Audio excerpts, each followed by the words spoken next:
तेजस्वी जी 14 में भी जीत का दावा कर रहे थे, 19 में भी कर रहे थे, 20 के विधानसभा में भी कर रहे थे। जब से वो एग्जिट पोल देखे पिछली बार कि हम बन गए, उतर ही नहीं पा रहे हैं। 2025 तक बिहार में कोई वैकेंसी नहीं है। कुशेश्वर स्थान से दरभंगा और पटना जाने में कितना टाइम लगता था जब लालटेन का सरकार था। कि पिता को घर बुलाने के लिए धरना देना पड़ रहा है। तेजस्वी जी को कहिए पहले तेज प्रताप जी को संभाले। राजद के अंदर इतना बड़ा सिर फुटौल है और वो एकजुट एनडीए से मुकाबला करने के लिए मैदान में अपने को महागठबंधन कहते हैं, अब तो लघु गठबंधन हो गए। इन दोनों सीटों में दूर दूर तक तेजस्वी का दाल गलने वाला नहीं है। बिहार के लोग ठगाने वाले नहीं है। नमस्कार, आप देखना शुरू कर चुके हैं लाइव सिटीज़। मेरा नाम अभिषेक है। बिहार में 2 सीटों को लेकर उपचुनाव होना है, जिसको लेकर चुनाव प्रचार जोर शोर से चल रहा है। मुख्यमंत्री नीतीश कुमार कुशेश्वर स्थान आए और उन्होंने चुनाव प्रचार को संबोधित किया। इस दौरान उन्होंने कई बातों को कहा। जनसभा के दौरान उन्होंने विपक्ष पर भी निशाना साधा। वहीं जब हमने बिहार सरकार के मंत्री जीवेश मिश्रा से बातचीत की और संजय झा से बातचीत की तो उन दोनों ने आरजेडी को लेकर जमकर निशाना साधा है। आरजेडी को लेकर कई बातें कही हैं। लालटेन को लेकर कहा है कि दोनों ही सीटों पर करारी हाथ होगी। तो आप सुनिए क्या कुछ कहा है। पूर्वस रिजल्ट आने वाला है। यहाँ अमन भूषण हजारी भारी मतों से चुनाव जीतेंगे। जब कांग्रेस के जब राजद के आला कमान ने कांग्रेस के प्रभारी को भगचोदड़ कह दिया तो अब क्या बचा है इस चुनाव में। दलितों को जिस प्रकार से राजद ने दलितों को अपमानित करने का काम किया है, हम समझते हैं कि दलित इसका बदला ताड़ापुर और जो अपना कुशेश्वर स्थान है दोनों जगह लेंगे और शानदार भारी बहुमत से अमन भूषण हजारी कुशेश्वर स्थान के चुनाव को जीतेंगे। तेजस्वी जी जीत का दावा कर रहे हैं। तेजस्वी जी 14 में भी जीत का दावा कर रहे थे, 19 में भी कर रहे थे, 20 के विधानसभा में भी कर रहे थे।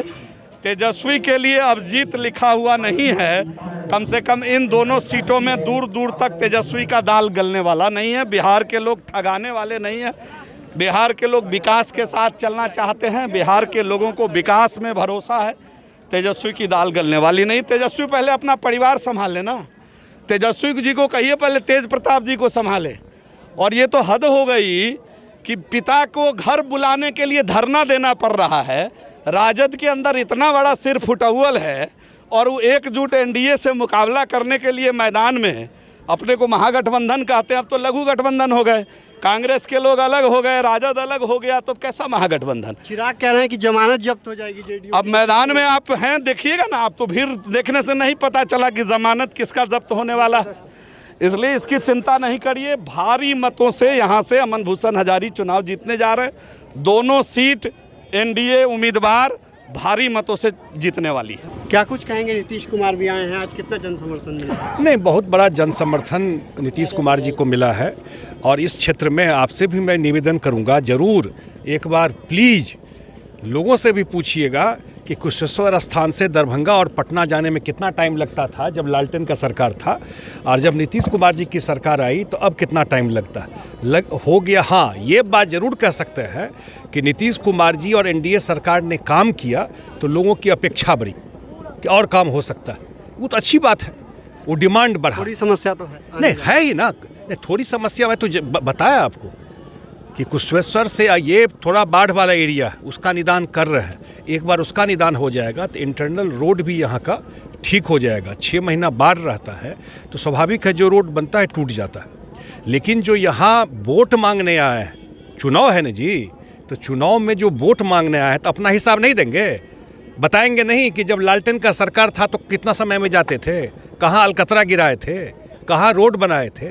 बताना चाहिए ना। अकाउंट पैसा बाढ़ में लोगों को देते थे, 6000 लोगों को मिला कि नहीं, पूछिए लोगों से। अकाउंट में गया है कि नहीं गया, कोई घूस देना पड़ा है क्या, कितने लोगों को मिला है ये भी चेक कर लीजिए। गांव में किसी गांव में जाते हैं तो पूछिए। हम तो ओपन चैलेंज कर रहे हैं, जाकर पूछिए लोगों से कि आपके अकाउंट में 6000 आया। कुशेश्वर से रोड ठीक है दरभंगा जाने में, गांव का रोड में ज़रूर थोड़ा समस्या है, क्योंकि मैं बताया 6-8 महीना पानी रहता है। और जो विभाग मैं देख रहा हूं, जिसकी जिम्मेदारी मुख्यमंत्री जी ने दी है, आज हमने मंच से कहा है इसका मेजर काम जो फुहिया में 4 किलोमीटर बांध बनना है वो अगले साल मार्च तक हम लोग पूरा कर देंगे, अगले साल अक्टूबर तक, एक साल में। का दावा कर रहे हैं, कहले दोनों सीट पर आप लोग हार जाएंगे। अब वैसे उनसे और क्या अपेक्षा कर सकते हैं? वो तो हरा भी रहे हैं, सरकार भी अपना बना रहे हैं, मुख्यमंत्री भी बन रहे हैं। जब से वो एग्जिट पोल देखे पिछली बार कि हम बन गए, उतर ही नहीं पा रहे हैं। 2025 तक बिहार में कोई वैकेंसी नहीं है। नीतीश कुमार जी को जनता चुन के बैठा चुकी है। चिराग जी ने कहा है कि आपकी जमानत जब्त हो जाएगी जेडीयू की अगर ईमानदारी से चुनाव होता। नो कमेंट्स, नहीं कहेंगे? कुछ नहीं कहूँगा।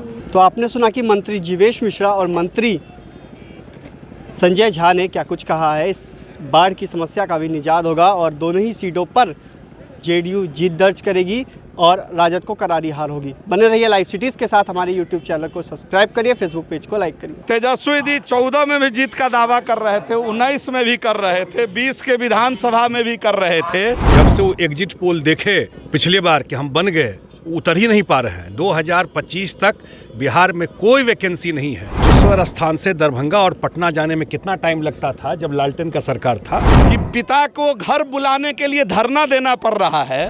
तेजस्वी जी को कहिए पहले तेज प्रताप जी को संभाले। राजद के अंदर इतना बड़ा सिर फुटौल है और वो एकजुट एनडीए से मुकाबला करने के लिए मैदान में अपने को महागठबंधन कहते हैं, अब तो लघु गठबंधन हो गए। इन दोनों सीटों में दूर दूर तक तेजस्वी का दाल गलने वाला नहीं है। बिहार के लोग ठगाने वाले नहीं है।